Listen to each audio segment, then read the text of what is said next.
Many contractors have been in and out of that house. Nobody ever discovered it, and they should have, but they didn't.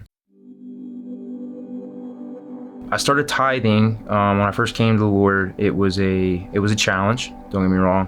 One of the biggest things that I wanted to do in my life was be successful, and I thought that was financial.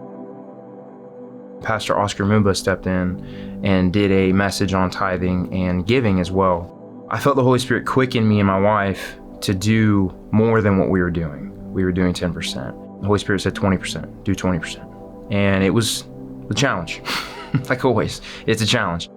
We went through that for about a month. We were in the Plant City campus, and there was a family there that had 4 kids, but their van had broken down and they were in kind of need of some finances. It was put on our heart to buy them a van, and we couldn't. I tried. Looked at our finances, just wasn't gonna happen. I mean, I just prayed, Lord, you see this person's need. I would love to partner with you in this, or just send them something. Even if it's not me, just send them something. One afternoon, we went to a family member's house. My uncle was always known, he's deceased, but he was always known to hide money.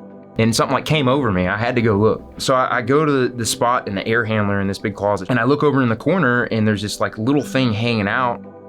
All these envelopes from SunTrust Bank that were dated 15 years back. You're crazy, you're lying. You're pulling my chain. And I'm like, no, it's here. So we ended up counting the money on the table. It was $46,000, and she ended up giving us half of it. So we walked away just a random afternoon, a month later, with $23,000 that, quite frankly, just appeared out of thin air for me, right? Had been hidden away for 15 years. The Holy Spirit said, you know what that money's for?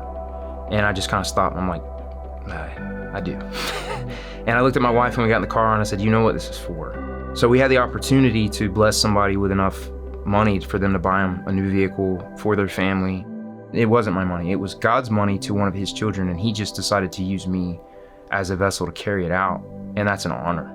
And the Lord just showed me that if your heart is postured right, he can give me anything that is in his will for me to have. I just have to trust him.